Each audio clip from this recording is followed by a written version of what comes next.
there and wasn't sick. So I didn't know about Mike. Mike is here. He's coming, he's Okay. behind me. Okay. He just is a little bit scared. His legs, we're fine. I'm not judging. I got my own issues. I think.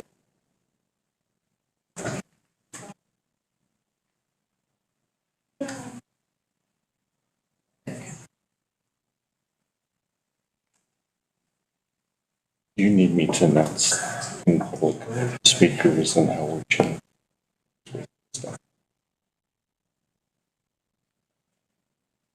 You want to? Yeah.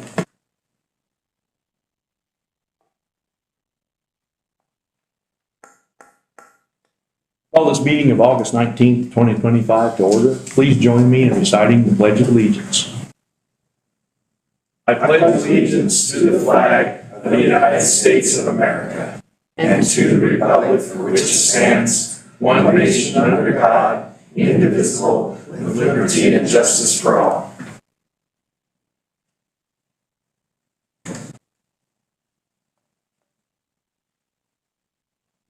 Morning, everyone. The consent agenda includes 18 items. It was published and copies are available. If you would like to discuss an item, it will be moved to the regular agenda and comments can be made at that time. Mr. Chairman, Yes. I would move to approve the consent agenda and authorize the chairman to sign documents as required. Second. The motion and the second. All those in favor signify by saying aye. Aye. Aye, opposed? Motion passes. Next item on the agenda is to consider the agenda. Mr. Chairman, I would move to approve the agenda as published. I second that. Motion and a second. All those in favor signify by saying aye. Aye. Aye, opposed? Motion passes. Under announcements, I have one announcement. The courthouse will be closed Monday, September 1st in observance of Labor Day. Also, I was going to let Cameron have an announcement. Morning, Commissioners. Just to let you know that we are still working on the microphone system for the cameras. As you notice, the microphone has been moved to the top ridge here, trying to get rid of some of that paper shuffling. We've ordered some attachments to this that will allow us to mount it to the ceiling, so that way that we lessen some of the background noise, but it'll take about 2 weeks for that to get here. So just know there will be a little pain in the meantime. Thank you. Very good. Thank you, sir. Item number 5 is public comments on matters not on the agenda. And in my sign-up sheet, I have a person called Carrie Lounsbury who would like to speak on something. Would come to the podium and tell us who you are and what you want to talk about. Mr. Chairman and County Commissioners, I'm Carrie Lounsbury from Sheridan. As a former CPA, I thought that the fees for the fiscal year 24 audit for the county seemed kind of high. And I also found out that there is no detail available for that audit, not who worked on it, how many hours they worked, their hourly rates, that sort of thing. And then I was told that there were only 1 or 2 other CPA firms in the state who can perform that audit. So I thought that was a little strange too. As a former CPA, I worked with a lot of CPA firms and law firms. So I did my own little research. I have contacted 22 of the 23 county clerk offices. Most of the time I would speak directly to the county clerks themselves. And what I found out is there are, in addition to the CPA firm that we use, which is PMCH out of Casper, there are 8 or 9 other firms that are used throughout the state. One of them, in fact, has an office right here in Sheridan. And I've asked about a couple of them. I started to ask about fees. It seems that the fees are quite a bit less. For example, in Albany County, their fees this year are $49,000. Ours for fiscal year 24 were, I think, $103,000. I think there was some additional work that the county clerk asked for or something, another $10,000 or something. Interesting fact is that in Johnson County, they use the same CPA firm. And by the way, all these county clerks were great. They were so friendly and willing to share information and very interested in what we were doing. Johnson County uses the same firm as we do, the PMCH, and their fees were exactly $103,000 also, which I thought was interesting. So I think there's an opportunity to reduce our cost here. I think it's too late to do anything for fiscal year 25. From what I understand, that engagement letter has been signed. But I'm requesting that we go out for an RFP for fiscal year 26 audit. I have copies of all of the information for you. If you guys would like a copy of that, I can hand that out. But that's pretty simple. Any questions or anything? No. Thank you for your comments. Thank you. Yep. Do you want copies? Sure. You could just leave them. Leave them to Nita? Yep, and she'll get them to us. Yeah. Mrs. Lounsbury, I do know, Chairman, Mrs. Lounsbury, I do. Yes. Do you happen to know what Albany County's budget is? No, I don't. Full budget? Full budget, no. I'm You just- mean for just this audit? No, I'm curious as to what their county budget, what their total budget Well, is. Albany is a lot bigger than ours, I know that, but I don't. But they're only paying 46,000. 49,000. Yeah, they said they've used the same firm, and I talked to two of the partners at two of the firms, and they said that they can go through an RFP and get it approved in like 2 to 3 weeks. So once we go out with one, they should respond, I think, to you. Thank you. Anything else? Thank you very much. Okay, next item on the agenda is to consider de-annexation impact report pertaining to the petition from Sheridan Heights Ranch LLC to de-annex from the city of Sheridan, Wyoming. And I'll call Mark Reed, County Planner. Thank you, Chairman Wright. Members of the board, Mark Reed, County Planner. So yes, what you have before you is consideration of a report that was prepared by our office regarding potential impacts that might be considered due to this de-annexation from the city. We did receive on June 26th a copy of the petition to de-annex from the city filed by Sheridan Heights Ranch LLC. There are 2 small areas that are undeveloped covered in the petition that would be a part of a proposed subdivision that's going through the works right now. You haven't seen that subdivision yet. It's known as Gillespie Draw subdivision. And these 2 small areas would be incorporated into a portion of a conservation tract within that subdivision. So in the end, there would be no change in the landscape. There would not be any construction, dwellings, or anything on these areas. Pursuant to Wyoming Statute 15-1-421, within 60 days of the county's receipt of the petition, the county commissioners must prepare a report on the impact of the de-annexation. And hopefully you've had a chance to go through it. And I'll just briefly go to our conclusion and take any questions that you might have. While the decision to remain part of the municipality is largely political and being premise, good planning is that municipalities must have the ability to grow through urban development to maintain a healthy revenue base with efficiently provide municipal services. In many ways, good municipal growth is also good county growth. In that case at hand, however, no development, as I noted previously, exists nor is any depicted in official city and county policies, and those policies being the Sheridan County Comp Plan, as well as the Sheridan Joint Planning Area Land Use Plan. Proposed de-annexation at hand would appear to be supported by these guidelines and further be of little or no impact to Sheridan County services or revenues. And then in the report, you have a copy of the petition and maps identifying the specific areas that would be included. just by way of information, the city of Sheridan is also going to be annexing some slivers of land also associated with the Kendrick Golf Course that are currently owned by the Sheridan Heights Ranch. Yeah, and this all arose from a boundary line adjustment that took place several months ago. And so we're really just cleaning up some boundaries and jurisdictions on this. So any questions on this? If you have, you try to answer them. Questions for Mark, anyone? Mr. Chairman, Yes. in this de-annexation process, is there water rights involved with this as well? You know, I don't know that. I can't answer that one. As I can tell you, however, with the subdivision process, they do need to address water rights. So when Gillespie Draw subdivision goes through, that's one of the check boxes is to deal with the water rights that might be on the land.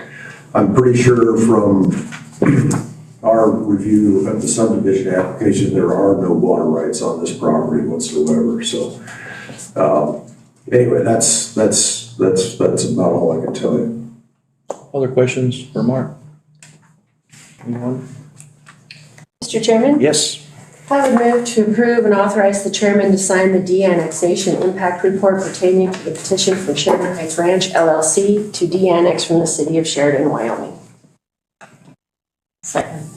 A motion and a second. Discussion? Discussion? Pretty straightforward, Mr. Chairman. Very straightforward. I just would like some clarification on, for sure, about the water rights. Yeah, and I think like what Mark said, I know I've seen it before in their checklist. That's one of the things when it'll come back as a application for a subdivision. That's one of the check boxes that has to be checked off with the Board of Control and make sure that the water rights are taken care of and divvied up however they are supposed to be divvied up. So anyway, any discussion? Hearing none, all those in favor signify by saying aye. Aye. Aye, opposed? Motion passes. Thank you. Item 7 on the agenda is consider amendment 1 to the contract between Department of Family Services and the Sheridan County Board of County Commissioners, and calling Cameron Duff, Administrative Director. Mr. Chairman, Commissioners, good morning.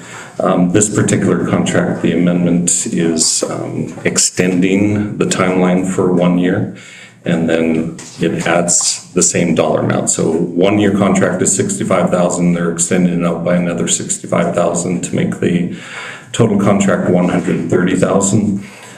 The TANF grant that comes through, we're just a pass-through. So we provide the funds for Compass Center for Families and for Big Brothers Big Sisters of the Bighorns. Those documents come to me, I just file it with the state and then they get it paid. In this case, I'm not asking you to sign the contract. The Attorney General was supposed to have this final version back. They made a mistake in the naming of the commissioners. So in red, it should say Board of County Commissioners. When that one comes back with the AG's signature, it'll have that corrected. So they need it by the end of August. So I'm asking permission to have it approved, but not signed until the AG signs it first. Does that make sense? It does. So Cameron, Mr. Chairman. Yeah. They just wanted to add another year and another 65. Correct. So the amount annually has not changed, they've just extended. The term. Yeah, they did. And I've seen the AG's office do this with quite a few this year, where they're adding amendments or adding extensions rather than redoing the whole contract. Yeah. Because they can't get the work done in time, so they just added it. And this is a prime example. They couldn't even get a name changed in time for this meeting, so. Mr. Chairman, Yes. I move to approve and authorize the chairman to sign amendment 1 to the contract between Department of Family Services and the Sheridan County Board of County Commissioners. Second? Motion and a second. Other discussion, anyone? Discussion? All those in favor signify by saying aye. Aye. Aye, opposed? Motion passes. Next item on the agenda is to consider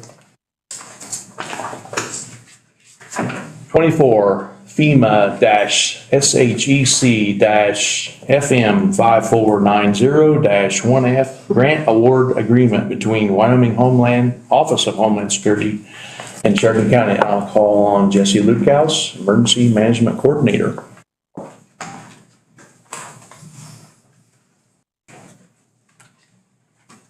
Good morning, Chairman and Commissioners. This grant award agreement is between Sheridan County and the Wyoming Office of Homeland Security. And it is in regards to a hazard mitigation grants program, fire related to the Elk Fire. This provides funding for the federal amount, total amount of $47,802.50. 75% of that is the federal award amount, 25% is the county match. This provides for the purchase of for precipitation gauge devices that we place along and in the burn scar of the Elk Fire to provide that information and data to the Weather Service so that alerts and warnings can properly go out to the community in case of flooding or debris flows or any of those type of events that could take place. These are mobile devices, so they can be adjusted and moved where needed based on the information and the data that we receive. That's all I have. If you have any questions. Jesse, you say they're mobile. Are they mounted on a trailer? Are they like a suitcase? You pick it up and talk to us about what they are size-wise and how they are put in use. Sure. So they're a tripod. So it's a tripod system with a pole. The pole has a weather box on it. On the top has a radar that will allow us to measure both any type of precipitation. So rain, sleet, snow, doesn't matter. It can measure that. And then there's a solar panel with satellite uplink all on that pole. And they have to be assembled and disassembled. So it's not a simple or quick process to move them, but they are mobile. They're not on a trailer. They just are taken apart and then moved to a different location. And then they're placed in the ground just with some pins and then some guide wires around it. So it's about a 15-foot circular footprint that it has. So, and then, like I said, those can be taken out and moved if we find that there's a better location or a more impactful location that we need to monitor. And I see you have like 5 different locations identified, looks like.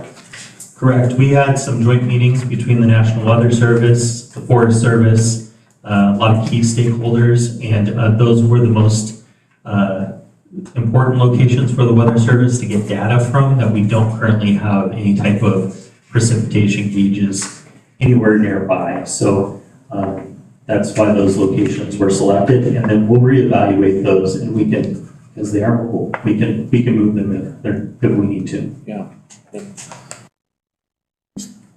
Go ahead, Mr. Chairman. Jesse, I was reading in here and it was talking about the current system because there's a radar blind spot pretty much where the burn scar is at. But the current warning system is about 10 minutes. With this new system, what are we looking at for extending that warning system time? Yeah, so currently how it works is the warning system is used by our stream gauges. Mm-hmm. So the stream gauges are the earliest warning that we have, but this is instantaneous because as soon as there's a rain event that is taking place, those devices automatically kick in and start to send data directly to the National Weather Service. And so they can see those in real time that there's a rain event taking place and how much rain is coming down and what the amounts are in real time. So depending on the distance from the impact zones of the towns and stuff like that, we can add hours to our alert and warnings. That would be for the larger towns, Ranchester, Dayton. But sometimes you still only have minutes if it's impacting Highway 14, for example. Right. And then of course, since we will be purchasing these, lifespan is 10 years, but we obviously can move those to different locations if we need. And, you know, maybe if there's other counties that are starting to have a burn scar or something down the road, maybe we could rent it out to them or loan it out or something to that effect, help other counties out as well. Absolutely. So currently we do have 3 precipitation gauges that are on the burn scar right now that we're actually loaning from Carbon County because they did the same system on their burn scar a few years ago. So they purchased 6 of them. We are using 3 of them currently right now. We just can't keep them for as long as we need them. So they allowed us to temporarily use them until we could get ours purchased and in place. And then the idea being if we have future burn scars that we want to monitor. Hopefully we don't. Hopefully we don't. Or neighboring counties have those, then we could allow them to borrow those and move those to those locations if they need them. Mr. Chairman? Yes. I would move to approve and authorize the chairman to sign documents as required for the 24 FEMA SHEC FM 5490 1F grant award agreement between Wyoming Office of Homeland Security and Sheridan County. I'll second. A motion and a second. As far as discussion, I was going to ask Cameron to talk about the financials and the timing of this. I think this is a item that we've looked at before. So, Mr. Chairman, this particular funding source came as a result of the Elk Fire and the challenges we had. So the application, you'll notice, was done in December. And then when we get time to purchase it, there was a lag as to when delivery would take place. And the feds wanted this before the end of this fiscal year for them. So they had us order it. And so we've already committed to this in the guarantee from Homeland Security that we would be reimbursed for it. So this has been about an 8-month process to get to this point, to get this contract that finalizes that, yes, you will get your money. Okay. Other discussion? Anyone? Mr. Chairman? Yes.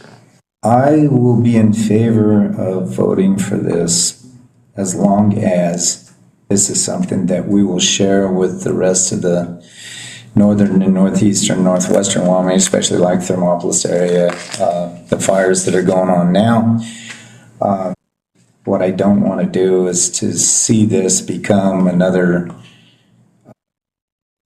piece that Sheridan County, owns. I want this to actually be for the good of the entire state of Wyoming rather than just one I county. would agree with that. Yeah. Mr. Chairman, my understanding is these are in place until we have some reclamation and we're less concerned about erosion. Right, yeah, that's like 3 years and then, Or 30. So we'll see. Yeah. Mr. Chairman, Yes. I'm actually in support of this because I've had quite a few people in Dayton who have said, oh my goodness, I'm really worried about flooding and different things coming down from the burn scar, and are we going to have enough time to deal with that and get prepared for it? And I do see this as an opportunity to help expand that time between an event happening and warning so that more people have the ability to get out of the way or get ready for it. So thanks, I'll be in favor of this. Very good. I like the hamburgers at the Parkman Bar. So it doesn't wash away. I want to put these out there so we know what's coming. So anyway, other discussion? All's in favor, signify by saying aye. Aye. Aye, opposed? Motion passes. Item 9 on the agenda is to acknowledge the receipt of annual statement of receipts and expenditures. And I'll call on Katie Harris, our county treasurer, and/or Eda Shunk Thompson, our county clerk. Chairman Wright, Commissioners, good morning. Katie Harris, Sheridan County Treasurer.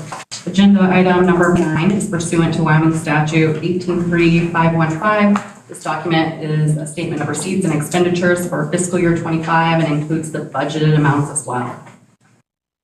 Eda, did you have anything to add? Or? Sure. Chairman, Commissioners, Eda Thompson, County Clerk.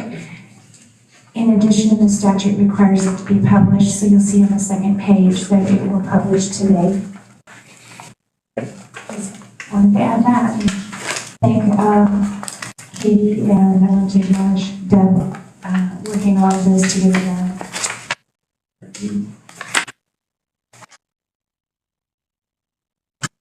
Mr. Chairman, it looks like, we were able to come away with this, I guess, reconciliation with almost 1.6 million in additional income and less in expenses. So, That's always good. yeah. Thanks, Katie. Does you have questions for Katie, anyone, or Ida? Mr. Chairman, Yes. I move that the board acknowledge receipt of the annual statement of receipts and expenditures prepared by the county treasurer and the county clerk and authorize the chairman to sign the statement pursuant to state statute 18-3-515. I second. Motion and a second. Discussion? Mr. Chairman? Yes. I just wanted to thank Katie and Edith and Deb for putting this together. I think it's great to be able to look at one and a little bit more page document, 1/4 page, that gives us a very clear snapshot of what it looked like last year. So thank you for putting this together. I would echo that. Thanks very much, everyone, for all your hard work. Other discussion? Those in favor, signify by saying aye. Aye. Aye, opposed? Motion passes, and we are adjourned at 9:26.